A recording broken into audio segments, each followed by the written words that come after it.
Hili noma hii.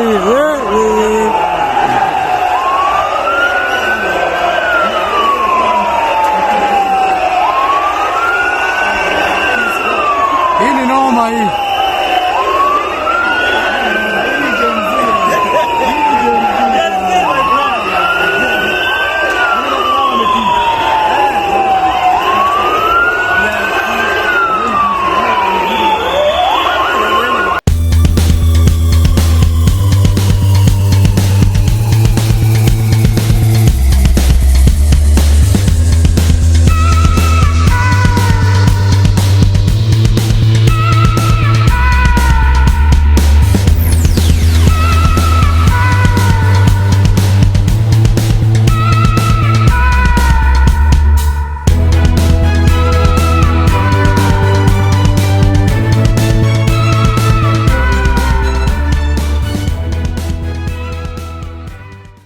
Welcome back to Havana Media. My name is Professor Wido, and as usual, I'm going to be your host for today.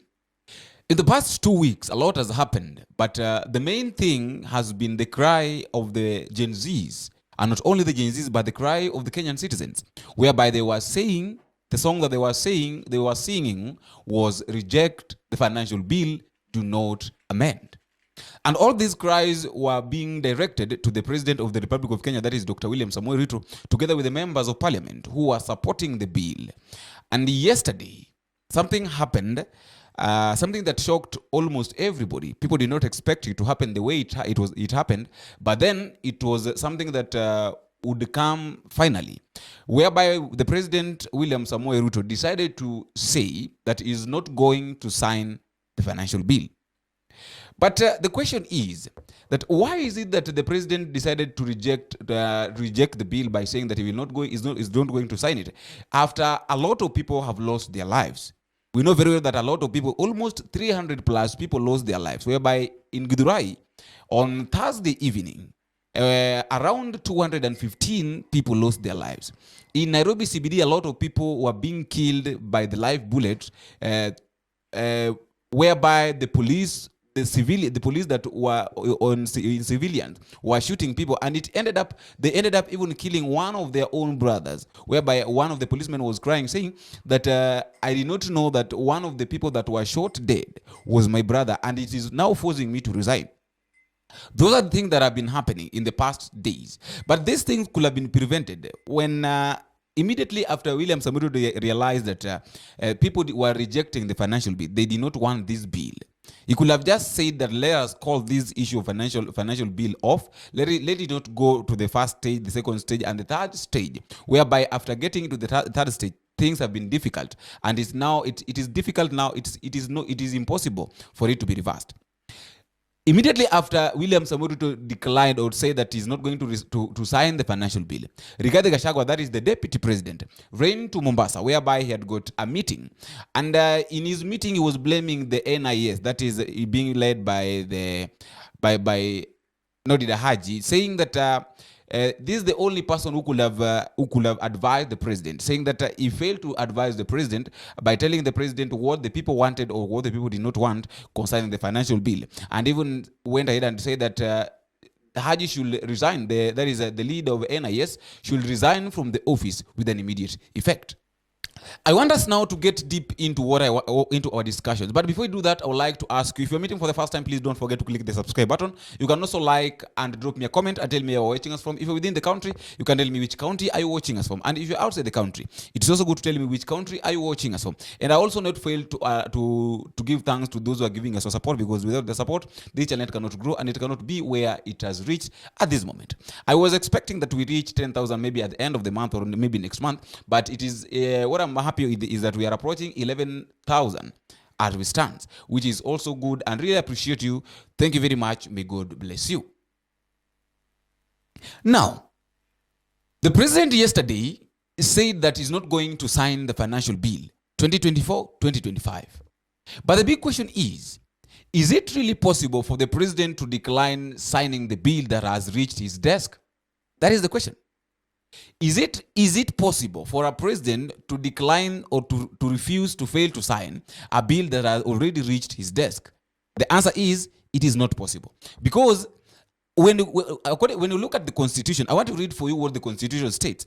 And what I said here is that the President of the Republic of Kenya, that is Dr. William Samoei, is not stupid. The president is not stupid. And whatever the president does, he does with a lot of calculations. Okay, he knew very well that when he says that he's going to sign the bill, immediately Kenya will be at a mess. But the moment the president knew that if I want to prevent all these things, let me pretend as if I'm not going to sign the bill. But now it will reach a point that now this bill will become a law. That is what I want us to look at. I want us to look at very keenly. This is now what is going to happen. I want to read it for you. By law, if the president declines to assent to a bill, he can send it back to parliament for repeal or total withdrawal. As it stands, with the parliament being away and bill not signed, the proposed legislation will automatically become law within 14 days unless parliament is recalled to effect the withdrawal. Article 115 of the Constitution puts this legal phenomenon into perspective below. Within 14 days after receipt of a bill, the president shall assent to the bill or refer it back to parliament, noting any reservations that the president has concerning the bill. If the president refers a bill back to reconsideration, parliament may amend the bill in light of the president's reservations or pass the bill as second time without amendment. If parliament amends the bill fully, accommodating the president's reservation, the appropriate speaker shall submit it to the president for assent. Parliament, after considering the president's reservations, may pass the bill a second time without amendment or with amendments that do not fully accommodate the president's reservations by a vote supported by 2/3 of members of the National Assembly and 2/3 of the delegations in the Senate. It is a bill that requires approval of the Senate.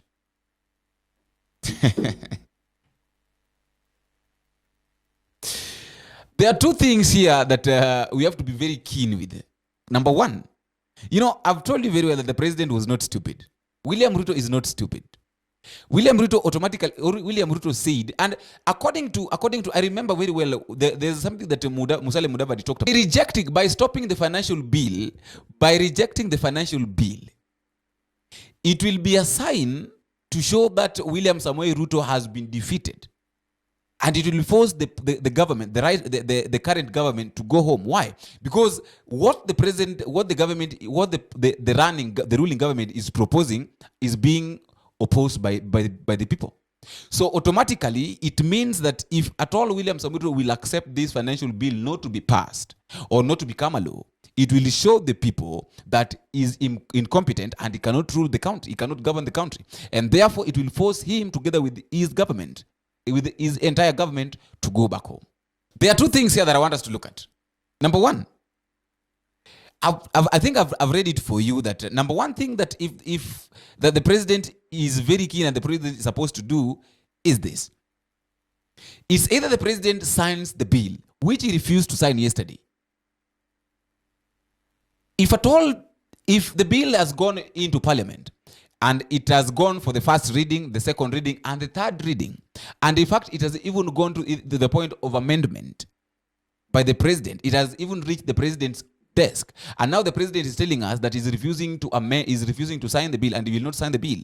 The president is very wise, because he knows very well that if I will not sign the bill, then there is a second option, and the second option is to refer the bill back to parliament for the amendment.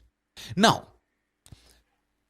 the bill is supposed to go back to parliament, and within a period of 14 days, if the parliament will not come into conclusion of what is going on, then automatically this thing will be a bill.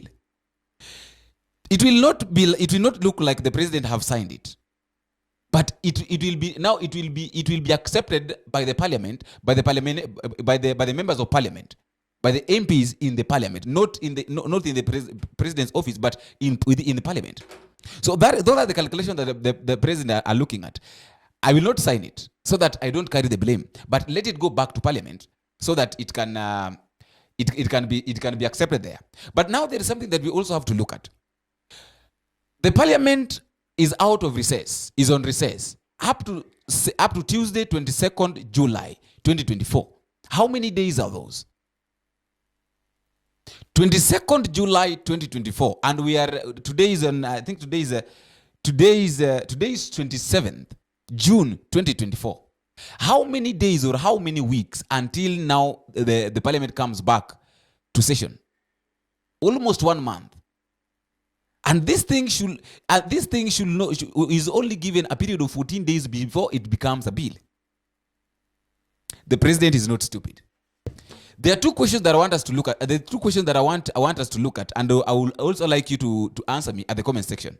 Question number 1: will the Parliament, which is on recess right now, be recalled to go back so that they can talk about the amendment and the reshuffling of the financial bill? Will it be possible for the Parliament to be recalled so that they can talk about the financial bill that they had passed on first session, second session, and the third reading to, and then taken it to the president? That is the first question. The second question is this: what happens now that the president declined to sign the financial bill? What happens is this: according to the section 6 of the Kenyan Constitution, this is what it states. It states very well that if the president does not accept the bill or sign the bill and does not return it to the Parliament within 14 days, then the bill shall automatically become a law. It is very funny. Now, that is the second question. The second question is very clear, that what now happens? I think I've talked about this, but let me now bring it clear. What happens that right now the president have refused to sign the bill?